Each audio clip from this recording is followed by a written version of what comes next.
Coming up on this week's podcast, we're talking Unai Emery's first game in charge, West Ham, and we're each going to pick an underachiever that we believe at this year's World Cup, plus all our usual features, so let's get started.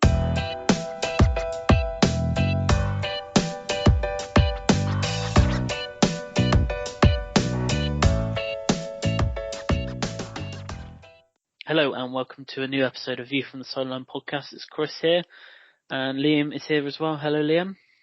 Hi, Chris. How you doing?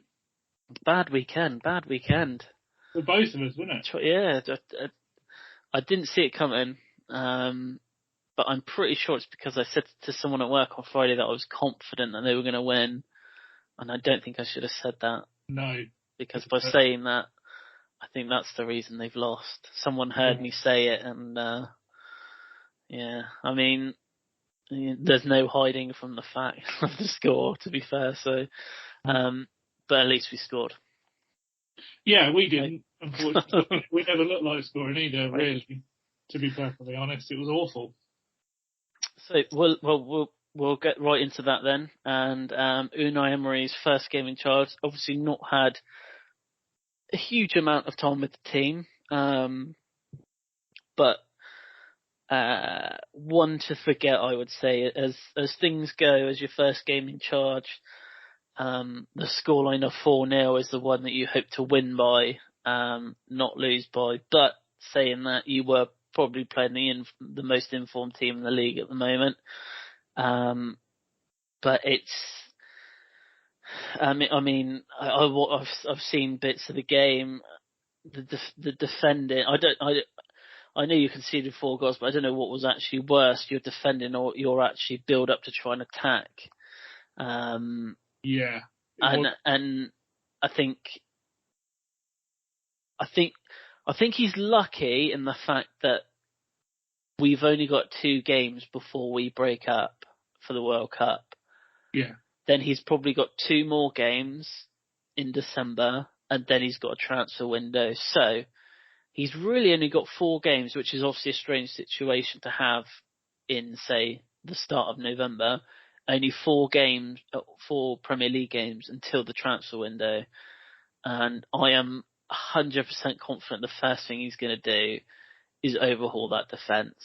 And it's your probably experienced players that are going to feel the wrath of it, like Tyrone Mings. I think, he is, I guess, your leader at the back, but I mean, he has been pretty bad, and that's probably been quite polite. The last sort of 4 or 5 games. Yeah, he's not had the easiest start to the season, with obviously being sort of stripped to the captaincy. I think he's spoken quite recently, I think it was either at the weekend or might have been late last week, that it did really affect him mentally to lose that and to sit on the bench for the opening game. What I will say is we're no better without him, to be honest. Yeah. Not at least not with the players we've got in the squad. Obviously we had Diego Carlos, but game 1 he picked up a long-term injury. That doesn't really help matters. No. Boubacar Kamara as well has been out for quite a while now. They're not. I don't think he'll be back before the World Cup, but I think he'll have a World Cup. I think he'll still go with France if he's picked. I think he'll just about be fit enough. So I think we should probably see the best of him when he comes back. But what I will say, so technically Emery hasn't taken charge just yet. I think it's midnight tonight. My phone's been going a bit crazy this evening because the Aston Villa app is letting me know all the coaching staff that are leaving. So Neil Cutler's left tonight. Aaron Danks, who took charge at the weekend, has left tonight. I think the set piece coach that weirdly has had no effect on Aston Villa whatsoever is staying by the looks of things. But yeah, it looks like he's making way for his own staff to come in, which I think one thing that's frustrated most Villa fans this year has been the level of coaching that we've got. It just doesn't seem to be having an effect on the pitch. And I think, like you rightfully point out, defensively, we're all at sea, and I think that starts on the training ground. So I think that will be his first port of call Whether it's a complete overhaul of the squad, I don't know. I don't really think we need that much going forward. I think the players on paper are all there. It's just getting them to gel together. So I think personally, yeah, you're right. Defensively, we're going to need a couple of people to come in, I think. But I think the problem is centre midfield. Danks' first game in charge when we beat Brentford, he dropped 2/3 of the midfield, and they were poor again against Newcastle. So I think really, if we can get McGinn in a Scotland shirt, we can sort of see the form that will, propel us up the league maybe. But we haven't seen that McGinn for probably 2 years now, and I think his time has maybe run out a little bit. We're looking at basically every player in the Villarreal squad to come in. I know they're looking at wingers as well. I think we've been linked with pretty much every attacking player, which is quite interesting with Villarreal. So, yeah, I think he'll bring some in, but I think he'll have the money to do it. But he's got to start on the training ground, really, and I think he's probably right to completely overhaul the coaching staff. I think that's probably a good first move for him, because it wasn't working.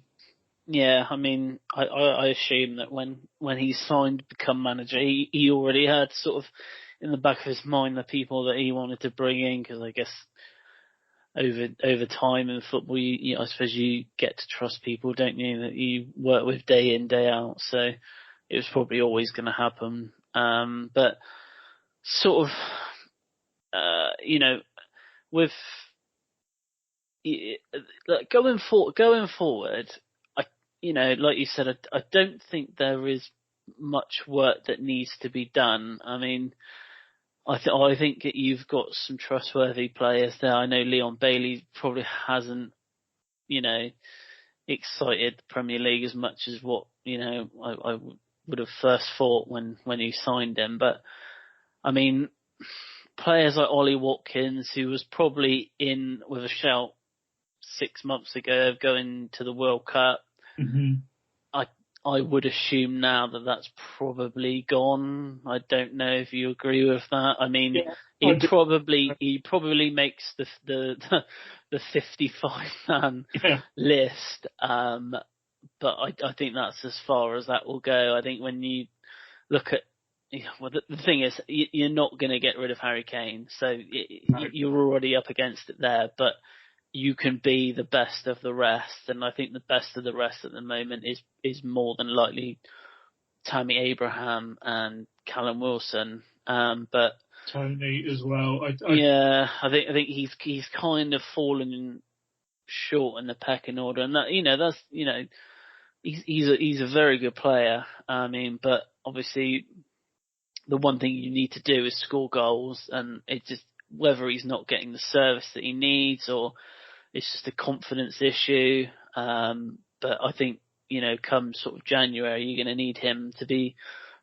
firing on all cylinders, and maybe it might be for the best, from probably an Aston Villa point of view, that he doesn't go to the World Cup. Yeah. Because you obviously get him nice and fresh when you come back. You're right, and I'm looking at the table now. We scored 11 goals. There's quite a few teams that have scored 11 this season, but the only teams that have scored less are Wolves and Forest. And they're the two teams at the bottom. So you're quite right. There's obviously something lacking. I don't think it's the creativity. I think we've got enough creative players. Yeah. I think there's something with the link up between the attacking midfielders and the strikers. But it's one of those, at the minute, I'm still looking at the table. It's so close, really. I mean, Wolves are only 9 points off European places. It's that tight at the moment where, and again, I've said it before, that's the frustrating thing, because you think if we had the motivation to go and put 3 wins together, it wouldn't just see us in the top half. It would see us, looking at 7th, 8th position. So the carrot is there. It's just that we're not clicking together. That's the frustrating part of it.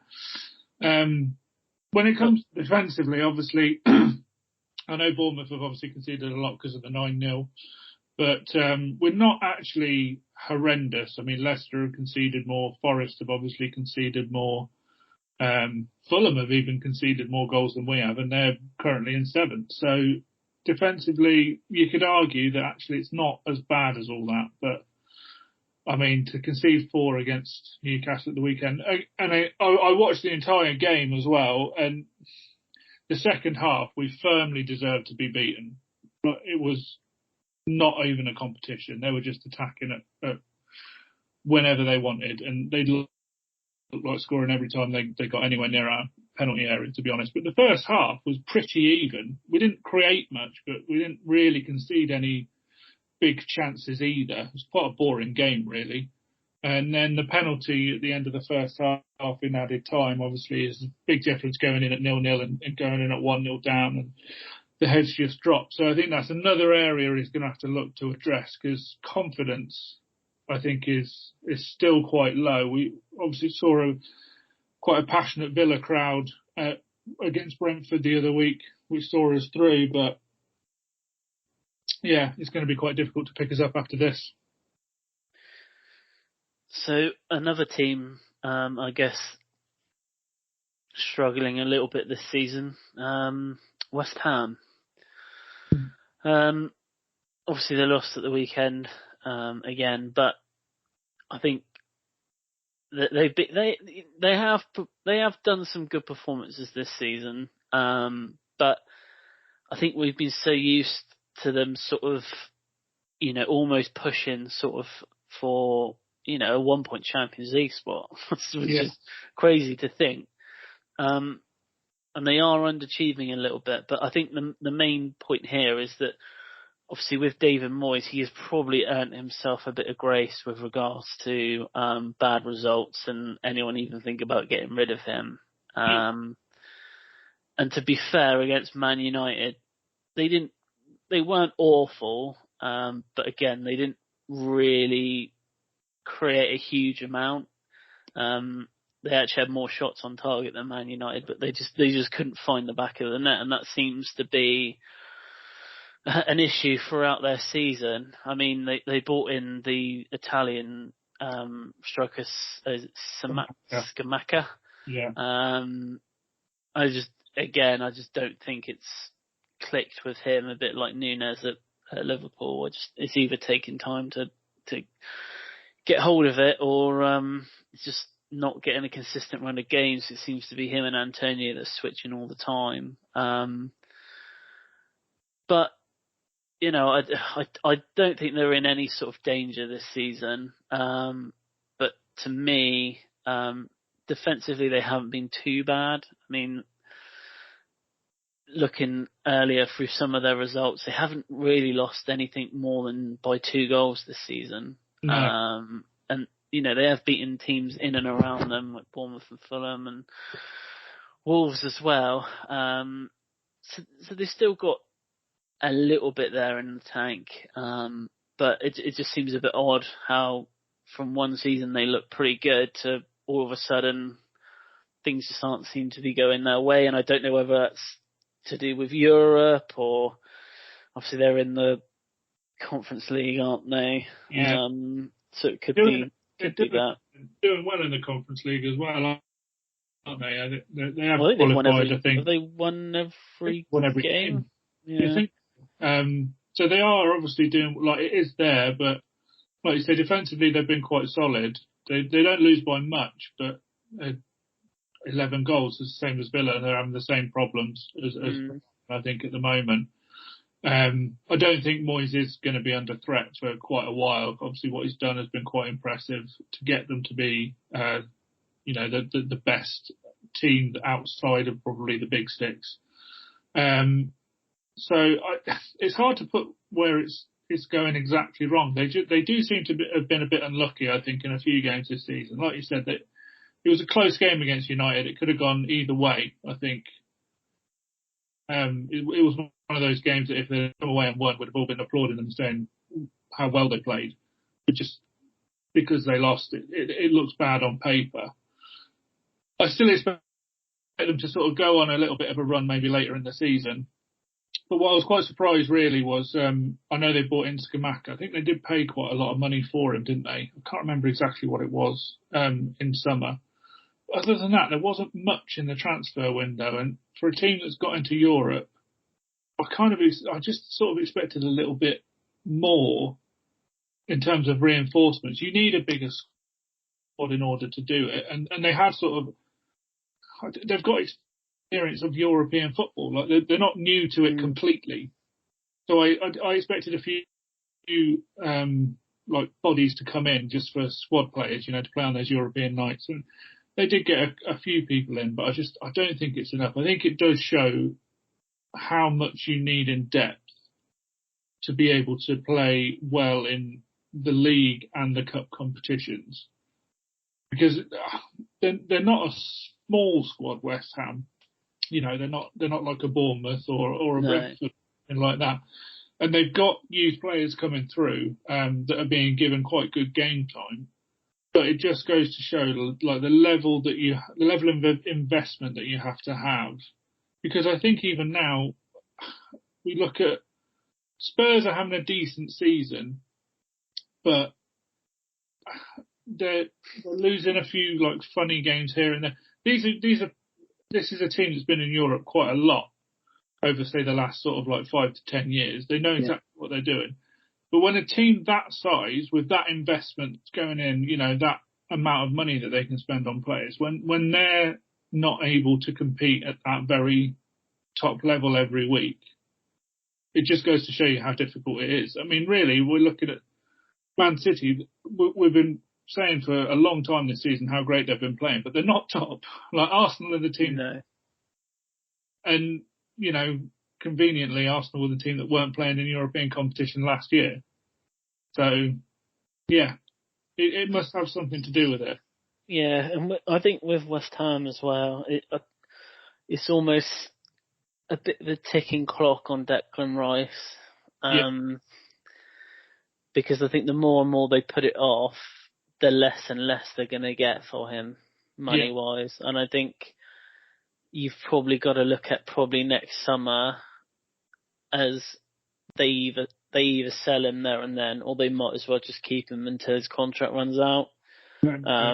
Because I think current market value, you could probably easily get, 70, 80 million for him. Yeah. Because he's probably in the Premier League, probably one of the best sort of central defensive midfielders there, and probably the best England one that England have got. So, I mean, with the money they get from there, they're gonna, they're not going to replace him like for like. So then you have to look around with where else can you use that money to strengthen. I mean, you got Craig Dawson playing sort of when he's not injured regularly for them, and Kurt Zouma. I mean, Dawson's no spring chicken now, is he? He's like 32, 33. So maybe that's somewhere that they can look in, because they brought this other guy in, didn't they? Kehrer. Yeah, I've not seen much of him outside of Europe. I think he's mostly played in European games, hasn't he? Yeah, but when he seems to be playing out of position at right back. But I mean, time will tell with them. I think, on paper they've got a strong enough team to probably get themselves back into Europe next season. They're probably one of the favourites to win that Conference League, to be fair. I mean, you're not going to come up against very strong opposition in that, are you, week in, week out? So, not till later in the Conference League. So yeah, we'll wait and see what happens there. So we're going to move on to our World Cup segment of the week, which is, so we did overachievers last week. We are going to do underachievers this week, and I've probably gone for a bit of a strange one. Purely on the basis is that I think that they will win their group very comfortably, but it's when they come up against the bigger teams where they seem to struggle, and that's Belgium. Right. Interesting. The thing is with Belgium, they've always got a huge expectation, and this is purely down to the players that they've got on the pitch. They've got some of the best players in the world. I mean, they've got De Bruyne, who is probably up there with the best midfielders in the world at the moment. I mean, Lukaku on his day depending on what Lukaku you get. But, when he's playing for Belgium, he's fairly decent. So, and they've got huge talent in that squad. And for the last 8-9 years, it's always been sort of the same story with them. How far are they going to get? They should, is it their year? Are they going to win it? And they never quite make it. They're quickly turning into the golden generation of England, aren't they? Yes. And finals and home. I don't know if you remember that about 10, 15 years ago, one of the Belgium newspapers released a who's who of the upcoming players that they've got, and it had all the stars that they've got there playing now, and I think a lot was expected of that team, and they've never really delivered. And I just think it's going to be one of those things where there's a lot of hype around them again this time round. And I think looking at the draw that they've got a pretty easy group. But I think that they'll go out in the quarterfinals. Well, if they win their group, I think they play second in Group E, don't they? Yeah. If they win their group, and Group E is Spain, Costa Rica, Germany, and Japan. That's what I mean. I think they'll be even if they get through that, because it seems to be. You would fancy it's going to be probably Spain or Germany coming second in that group. So you're looking at really the round of 16, are you? That you think they'll get? Well, yeah, because I don't think Spain are what they used to be. So I think they'll definitely be trying to get Spain in the round of 16. I think they could beat them. I think they could on their day beat them. Germany, I'm not so sure about. If they get Spain, I think they go out in the quarters. If they get Germany, I think they'll be getting as far as they'll be getting. Yeah. And you've got to think now that this so-called, I think they were called like the golden generation, but in a French term. This is probably it's the last chance. The Euros maybe is the last chance that they'll get all those players in the same team and be able to prove, I guess, everyone wrong that as said that they don't get as far as what they should do, and I just don't think they'll get very far this year. They'll walk the group. They've literally got the easiest group as well. Yeah. So but that's why I chose Belgium. Yeah, I think I think you're actually quite right there. I don't know whether it's a mentality thing, because I think England struggle from it a little bit as well. Just when we come up against a team that has won, more World Cups or more recent World Cups or the European Championship, there's always an element of doubt. I think on paper with a better squad, like let's take the Euro final for example. We came up against Italy. I think on paper we were the better team, Yeah. But I don't know whether nerves got it, and whether that's down to experience in those big international games. There might be people in and around that Italian squad that have been there. They got to the World Cup final. They won it in 2006, didn't they? I think it was 2006. Yeah, they did. Yeah. So whether there's people that are still around from then that, in big international finals that can keep younger players sort of focused and switched on and ease their nerves. And Belgium maybe don't have that.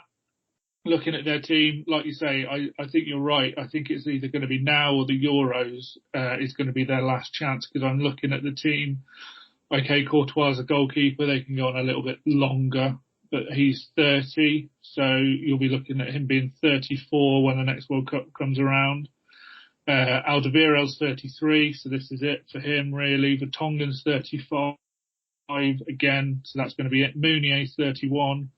Witsel 33, De Bruyne 31, Carrasco's 29, so he might have another World Cup. Tielemans will have another World Cup, I think. He's only 25. And then even going forward, Hazard's 31, Dries Mertens is 35, Lukaku at 29. He'll probably have one more in him, but he'll be 33. So you're looking at the people coming through, and they've got a few youngsters coming through, but not probably to the standard of what the players they're replacing have reached, you know. So I can kind of see where you're coming from, really. And I think even though they have got an easy group, like you say, they've got quite a difficult route if they want to get far. Yeah. Who did you choose? So I was torn between two. I kind of thought about Germany, but if there's one thing that my old man's taught me, it's to never discount Germany when it comes to a major tournament, because no matter how bad they look before, they will probably end up winning it. So I'm not going to say Germany. I'm going to go with my other choice. I'm going to say Portugal. Portugal are in Group H with Ghana, Uruguay, and South Korea. And personally, I think that is quite a tough group. I think Uruguay are always tough when it comes to World Cups, especially recent World Cups. I fancy Uruguay to top that group, and I think Portugal will come second. But I think they'll only just come second. I can kind of see them going out in the group stage, but I'll give them the benefit of the doubt and say they will come second. And then if they qualify from that, they play the winners of Brazil, Serbia, Switzerland and Cameroon. So really, you're probably looking at Brazil coming top of that group. So I think if Portugal do get out, I think they're going to come in second. I think they'll be behind Uruguay. I fancy Uruguay to win all three games. And then I think Portugal will come against Brazil, and I think they'll come unstuck. And it's kind of for a similar reason, really, to what you were saying about Belgium. Obviously, they've got one of the best players that's ever played the game, who's still playing for them, in Ronaldo, but he's not been on form for United, even when he's played. I know he scored at the weekend, but he's obviously been, on the bench a lot recently, and when he has played, he's looked a bit annoyed, shall we say, at what's been happening.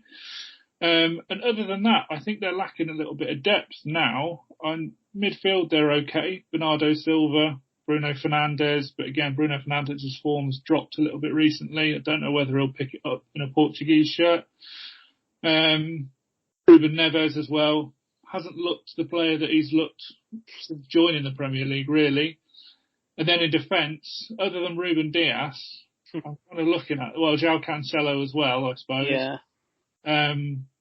But they're not, there's no Pepe. So, yeah. At least Diaz doesn't. Players on the pitch, but Diaz hasn't even played, has he, for Man City yet this season? Because he's been injured. Yeah. So it's going to be a risk with him. And yeah. So I'm again, similar to Belgium, they've not. I know they won the Euros, but they never seem to bring their A game in a World Cup. I don't think.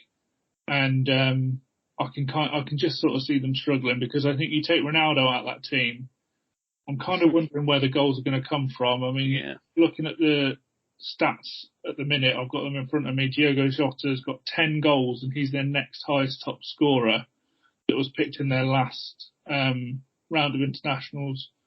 The only other one near is Andre Silva, who's actually got 19 goals, but he wasn't in the last round of European internationals for them. So yeah, I'm sort of wondering where the goals are going to come from, really.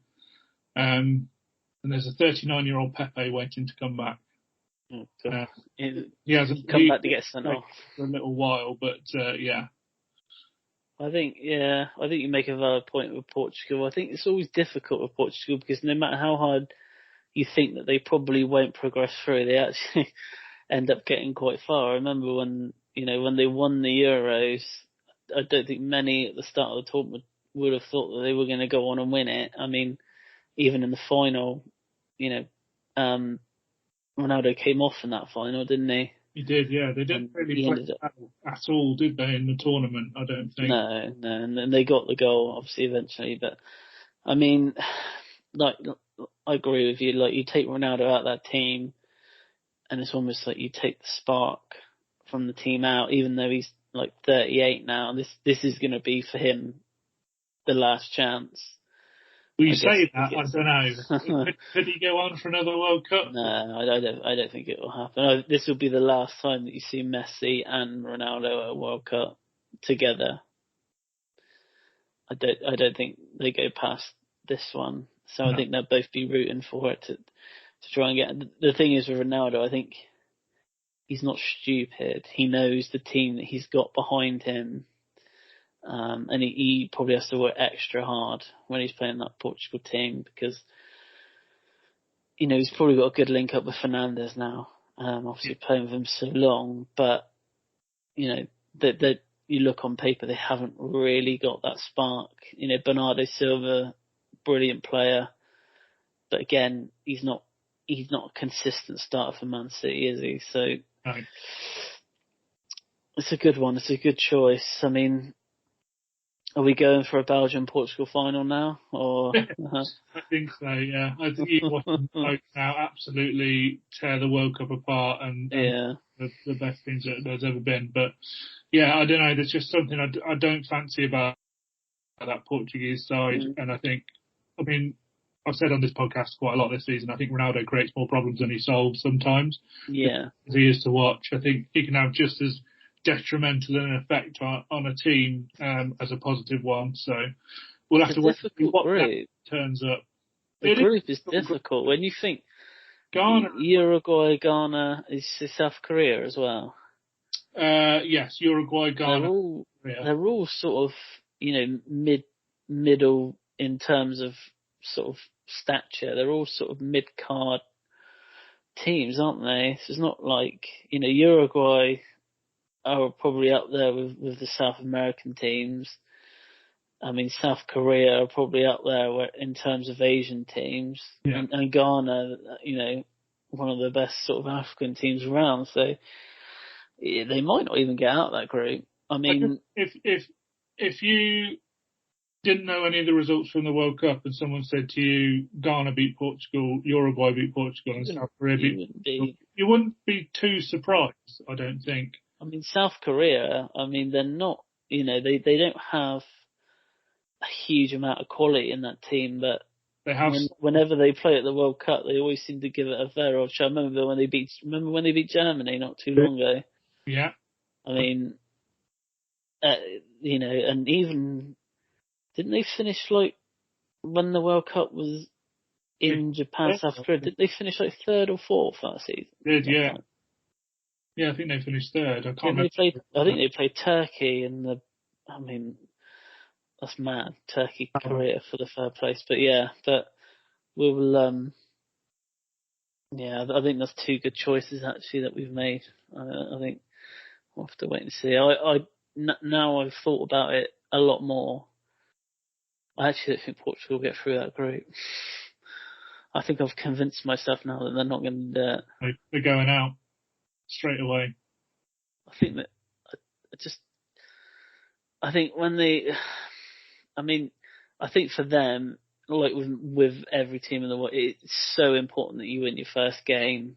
Yeah. But especially in that group, where you could win the first game, lose the second game, and you could all be on 3 points.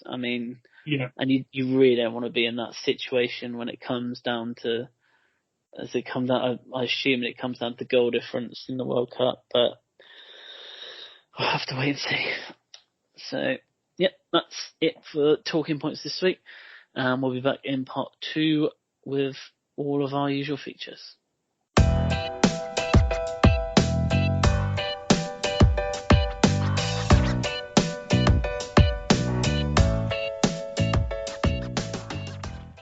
Hello and welcome back to part 2 of this week's episode. We're going to go straight into the wonders of white. And Liam, I'm going to ask you a question. Did you see any League One action at the weekend? I did actually. I saw highlights of one game in particular. And that's probably the game that I am going to talk about right now. So I'm assuming you're going on about the 4-4 between Charlton and Ipswich. 4 goals after the 91st minute, 4-2 up Ipswich in the 94th minute, and then you still end up drawing. How many Charlton fans left at 4-2? There were a lot of empty seats on the highlights that I watched. But yeah. Crazy game. 4 goals after the 90th minute. I don't think I've ever seen that. I don't think anyone's ever seen that. No, never. Next one. Manchester United have a positive goal difference for the first time this season. Wow. There you go. Yeah, they did a bad start, didn't they? Yeah, they lost their first 2 games. Yeah. So the next 2 are Liverpool related because we all like a laugh and a joke once in a while. So Somerville's 89th minute winner for Leeds against Liverpool is the latest winner at Anfield since 2012 when Robin van Persie scored for Arsenal. Okay. They don't concede many. Nope. Yeah. And you may or may not have seen this one, but this is the first time that Virgil van Dijk's lost a home game for Liverpool. That is mad, isn't it? Yeah. Since I joining. did see that this weekend, and that is, yeah, to have kept an unbeaten home run as long as that, it's probably only Mourinho that's gone better than that, I think. Yeah, we can all, yeah. I think Mourinho didn't lose after he left Chelsea, didn't he? He didn't lose a home game for about 7 years. Yeah. I remember when we went, it's a ridiculous amount of games without losing at home. It was like something like 89 games, I think it was, in the end, without losing at home. Mad. Mm-hmm. But yeah, that was actually a lot for this week. That's nice. Right, quiz time. Yes. So, last week's quiz went down so well, I've decided to copy your style.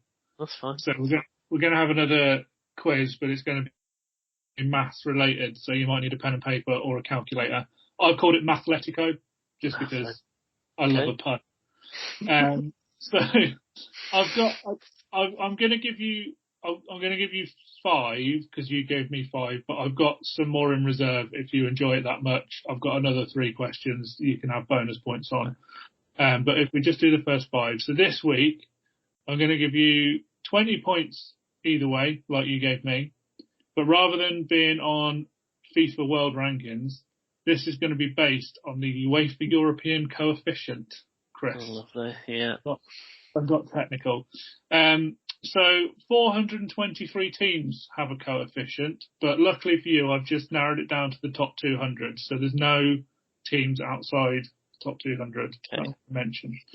So what you're going to have to do is I'm going to give you 3 teams.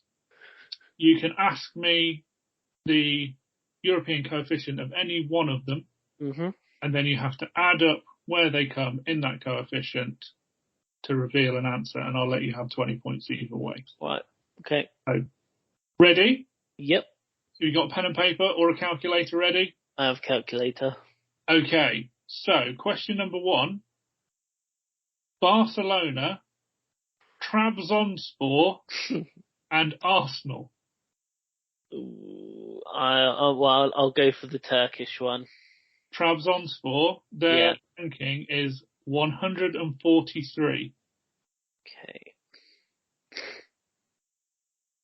So, I think Barcelona will be in and around, I'll see at the top.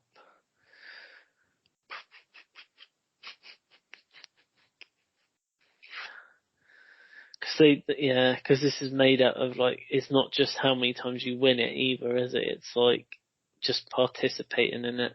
It is participating. So, yeah, I think we'll go with that, and then we'll go with, I'll say, that. So I have come to the conclusion of 173. You are spot on. No way. 173 is exactly the right answer. I didn't think I'd make it too easy for you, but you are. Obviously, what rankings did you give people? 5 and 26. Or did I put 26 or 24? Can't remember. So Barcelona are ranked 7th. Okay. Trabzonspor are 143rd. And Arsenal are 23rd. Oh yeah, no, yeah. So, yeah. So well done. Wow, okay. Well, I feel like I should give you an added bonus point for getting it right. So I'm going to give you 2 points because you got it spot on. Blimey. So yeah, well done on that. See how you get on with this one. Right. Question 2. Your 3 teams are Sevilla, West Ham, because we've spoken about them in this episode, and your favourite Polish team, Legia Warsaw. Okay. So yeah. Okay. Can I get West Ham? The West Ham's ranking is 52. Okay. Sevilla's a tricky one because I know you get more coefficient for winning it, but I don't think have won it for a while. But when they did win it, they won it quite a bit. So I think they would be regular. So I'm going to go with that. Leeds is a difficult one as well because consistently, apart from last season. Just so anyone listening at home knows, Legia are one of Chris's favourite football manager teams. So I know that he knows they're in Europe every year. Apart from this year. Are they not in this year? No, because remember we worked it out that they finished 10th or something in the league, didn't they? Yes, they did. You're right. Okay, so I am going to go with that. So I've come out, this seems pretty high, 264. It is quite high, unfortunately. The answer is 191 total, so no points there. So Sevilla are ranked 16th in Europe. West Ham 52. I must be way out on Legia because I put Sevilla as 24. So you went with? I had like 180 on Legia. Yeah, so they're 123rd, and I think that's because again, like consistent qualification over the last 10 years, I would say. So no points there. Nope. See how you get on with this one. Question number 3: AC Milan, Ajax, and Manchester United. Bugger. AC Milan. So AC Milan, and this surprised me, are 46. Okay. I thought they'd be higher than that, but then they haven't done well in Europe for a little while now. Ajax. Man United. Oh, this one seems too low. 77. You are within 20. Within. So you're 13 away, so you get a point for that. So it was 64 in total. Okay. AC Milan were 46. Ajax are 10th, and Manchester United are 8th. So 8th? Yeah, Man United are ranked 8th. Oh, okay. I had them down as, I think I put 15 and 16 down. Alright, okay. So you are far away. Question number 4. You have got the 3 teams of Hoffenheim, Celtic, and Manchester City.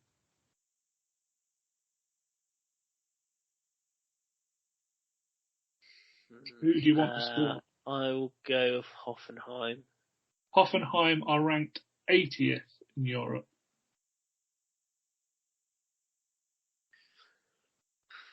Do you know the reason I included them, Chris?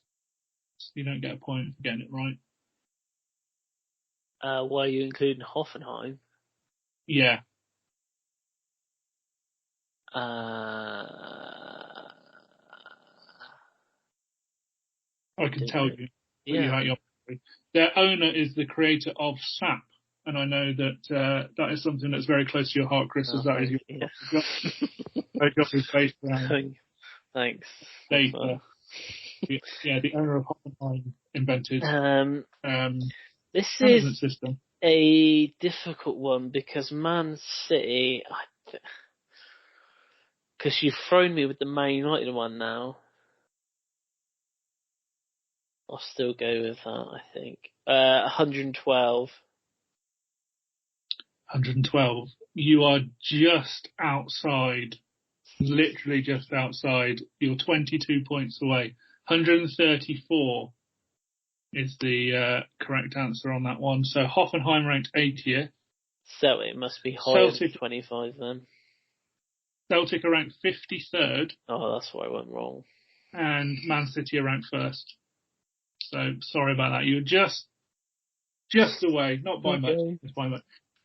So Fifth one. This is a little bit more difficult, I think. Well, let's see how you get on. 3 teams are Aberdeen, Napoli, and PSG. Aberdeen. I thought you might go for that one. Aberdeen are ranked 170th. And I included them for a reason as well, because Scottish teams had a really weird, just while you're doing the working out, had a really weird sort of grouping in the coefficients where 6 Scottish teams are ranked one after the other. So 176th to 181st are all Scottish teams, and they've all got the same coefficient, which basically I think it means they played basically one game in Europe and then got knocked out. So, Aberdeen, Hearts, Dundee United, Motherwell, St Johnstone, Hibernian and Kilmarnock are all basically one after the other. I think I've got the PSG one there or thereabouts. It's just the Napoli one. Consistently in Europe, but I am going to go for... So I have gone for 197. Oh, comfortably in. You're only 2 points away, actually. 195. So well done. You get the point on that one. Aberdeen, 170, as we said. Napoli are ranked 20th, and PSG are ranked 5th. I've got the Napoli one spot on. Well done. 20, but I put PSG on 7. So you get a point for that one. So well done. 3 out of 5. 3 out of 5 is not bad. I'll have some bonus ones that I might actually put out on our Facebook page to see if anybody can guess them. Feel free to enter, Chris, as well. But yeah, congratulations. So yeah, you got 4 points because I gave you 2 points for getting 173 spot on. So I still can't believe I got that one. First question as well. I thought you'd been cheating. Good. Right. Okay. So you're Who Am I this week? You can have all the teams retired. Okay. So I apologise now if you live in any of these places and I murder the name of the place. I apologise. Okay, so he started his career at Real Sociedad. He then went on to Toledo, Ferrol, Leganes, and ended his career at Lorca Deportiva. Oh God. This, obviously I have clues for you because it just wouldn't make sense. Yeah. Well, I can tell you he started his career in 1990 and he retired in 2004. He retired in 2004 to take on the management position at Lorca Deportiva, the team he was actually playing for at the time. This doesn't help me at all. I don't think I've heard of any of these teams, unfortunately. I have more clues. I'm going to need, I think, at least another 2. Okay, so he has managed 2 Premier League teams. Oh, okay. Oh, this is a manager that's not had a good playing career, isn't it? Okay, go on. Your next clue is he is actually a current Premier League manager. I think I'm guessing we've spoken about him today, haven't we? Maybe. I'm going to say it's Emery because I don't know any of his playing career. Yes, it is Unai Emery. Nice. He started off at Real Sociedad, but he, for some reason, was quickly moved to their B team. And he did play a few games for the B team, and he spent his career sort of in and around the second tier of Spanish football. I mean, I think he did play a couple seasons in the top Spanish division with Leganes, but other than that, he was pretty solid, faithful to the clubs he played, because I'm pretty sure when I looked, he had played for 50. He'd played at least 50 games for each of the clubs, but he only had a career sort of for 14 years. So, yeah, Weird how a sort of pretty unremarkable playing career has led to yeah, some of the biggest teams in Europe: PSG, Arsenal, Villarreal, yeah. Valencia, Well, Sevilla. he. I'm not sure if he retired because he had to, or whether he just retired because he wanted to focus on managing the team. According to Wikipedia, he suffered a serious knee injury Yeah. and was offered the vacant coach's position by the club president. So, yeah, and that's where it all started for him. But yeah, the two teams that he'd managed the clues were that he managed Arsenal and Aston Villa, and obviously the second clue was that he was a current manager, and he was actually already managing one of those teams. So yeah, Good one. yeah, I almost did Raoul. I don't know why. Yeah, but yeah, so that's it for this week. Anything else, Liam? No, not from me. Nope. So we'll be back next week.